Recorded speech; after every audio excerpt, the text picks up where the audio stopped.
श्रीमद् भागवत गीता अध्याय 7 ज्ञान विज्ञान योग। श्री भगवान ने कहा कि पृथापुत्र, अब उसको सुन जिससे तू योग का अभ्यास करते हुए मुझ में अनन्य भाव से मन को स्थित करके और मेरी शरण होकर संपूर्णता से मुझको बिना किसी संशय के जान सकेगा। अब मैं तेरे लिए उस परम ज्ञान को अनुभव सहित कहूंगा जिसको पूर्ण रूप से जानने के बाद भविष्य में इस संसार में तेरे लिए अन्य कुछ भी जानने योग्य शेष नहीं रहेगा। हजारों मनुष्यों में से कोई एक मेरी प्राप्ति रूपी सिद्धि की इच्छा करता है और इस प्रकार सिद्धि की प्राप्ति के लिए प्रयत्न करने वाले मनुष्यों में से भी कोई एक मुझको तत्व रूप से साक्षात्कार सहित जान पाता है। पृथ्वी, जल, अग्नि, वायु, आकाश, मन, बुद्धि और अहंकार, ऐसे यह 8 प्रकार के भेदों वाली तो मेरी जड़ स्वरूप अपरा प्रकृति है। हे महाबाहु अर्जुन, परंतु इस जड़ स्वरूप अपरा प्रकृति माया के अतिरिक्त अन्य चेतन दिव्य स्वरूप परा प्रकृति आत्मा को जानने का प्रयत्न कर, जिसके द्वारा जीव रूप से संसार का भोग किया जाता है। हे अर्जुन, तू मेरी इन जड़ तथा चेतन प्रकृतियों को ही सभी प्राणियों के जन्म का कारण समझ और मैं ही इस संपूर्ण जगत की उत्पत्ति तथा प्रलय का मूल कारण हूँ। हे धनंजय, मेरे अतिरिक्त अन्य कुछ भी नहीं है। जिस प्रकार माला में मोती धागे पर आश्रित रहते हैं, उसी प्रकार यह संपूर्ण जगत मणियों के समान मुझ पर ही आश्रित है। हे कुंती पुत्र, मैं ही जल का स्वाद हूँ, सूर्य तथा चंद्रमा का प्रकाश हूँ, समस्त वैदिक मंत्रों में ओंकार हूँ, आकाश में ध्वनि हूँ और मनुष्यों द्वारा किया जाने वाला पुरुषार्थ भी मैं हूँ।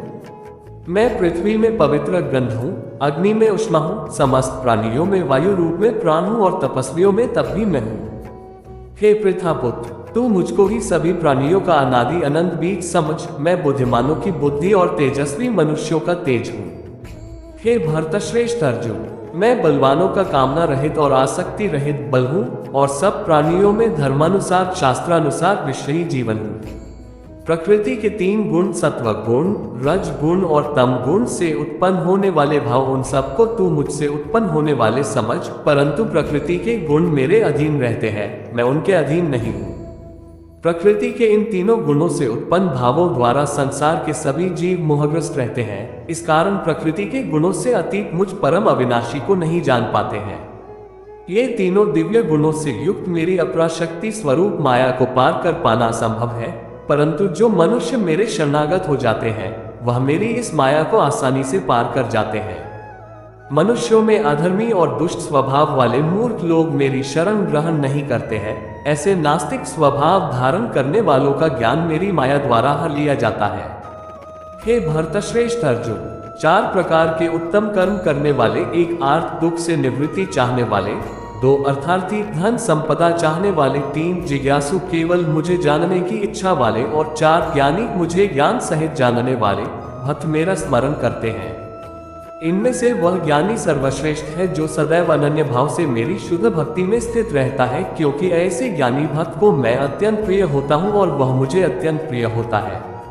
यद्यपि ये चारों प्रकार के भक्त उदार हृदय वाले हैं, परंतु मेरे मत के अनुसार ज्ञानी भक्त को साक्षात मेरा ही स्वरूप होता है, क्योंकि वह स्थिर मन बुद्धि वाला ज्ञानी भक्त मुझे अपना सर्वोच्च लक्ष्य जानकर मुझ में ही स्थित रहता है। अनेकों जन्मों के बाद अपने अंतिम जन्म में ज्ञानी मेरी शरण ग्रहण करता है, उसके लिए सभी के हृदय में स्थित सब कुछ मैं ही होता हूँ। ऐसा महात्मा अत्यंत दुर्लभ होता है।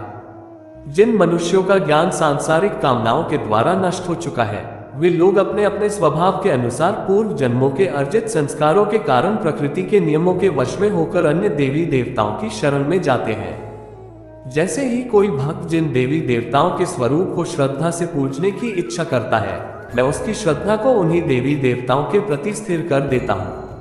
वह भक्त सांसारिक सुख की कामनाओं से श्रद्धा से युक्त होकर उन देवी देवताओं की पूजा आराधना करता है और उसकी वह कामनाएं पूर्ण भी होती है, किंतु वास्तव में ये सभी इच्छाएं मेरे द्वारा ही पूरी की जाती हैं।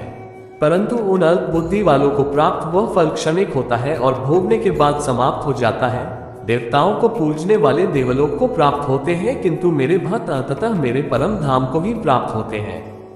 बुद्धिहीन मनुष्य मुझ अप्रकट परमात्मा को मनुष्य की तरह जन्म लेने वाला समझते हैं, इसलिए वह मेरे सर्वश्रेष्ठ अविनाशी स्वरूप के परम प्रभाव को नहीं समझ पाते हैं। मैं सभी के लिए प्रकट नहीं हूँ, क्योंकि मैं अपनी अंतरंगा शक्ति योग माया द्वारा आच्छादित रहता हूँ, इसलिए यह मूर्ख मनुष्य मुझ अजन्मा अविनाशी परमात्मा को नहीं समझ पाते हैं। हे अर्जुन, मैं भूतकाल में, वर्तमान में और भविष्य में जन्म मृत्यु को प्राप्त होने वाले सभी प्राणियों को जानता हूँ, परंतु मुझे कोई नहीं जानता है। हे भरतवंशी, हे शत्रु विजेता, संसार में सभी प्राणी इच्छा द्वेष आदि द्वंद्वों से उत्पन्न मोह के कारण जन्म लेकर पुनः मोह को प्राप्त होते हैं। परंतु जिस मनुष्य ने पूर्व जन्मों में और इस जन्म में पुण्य कर्म किए हैं तथा उसके सभी पाप पूर्ण रूप से नष्ट हो चुके हैं, वह दृढ़ संकल्प के साथ मेरी भक्ति करके मोह आदि सभी द्वंद्वों से मुक्त हो जाता है। जो मनुष्य मेरी शरण होकर वृद्धावस्था और मृत्यु से मुक्ति पाने की इच्छा करता है, ऐसे मनुष्य उस ब्रह्म को, परमात्मा को और उसके सभी कर्मों को पूरी तरह से जानता है। जो मनुष्य मुझे अधिभूत संपूर्ण जगत का कर्ता, अधिदैव संपूर्ण देवताओं का नियंत्रक तथा अधियज्ञ संपूर्ण फलों का भोक्ता सहित जानता है और जिसका मन निरंतर मुझ में स्थित रहता है, वह मनुष्य मृत्यु के समय में भी मुझे जानता है। इस प्रकार उपनिषद, ब्रह्म विद्या तथा योग शास्त्र स्वरूप श्रीमद् भगवद गीता में श्री कृष्ण तथा अर्जुन के संवाद में भगवद ज्ञान योग नाम का 7वां अध्याय संपूर्ण हुआ। धन्यवाद।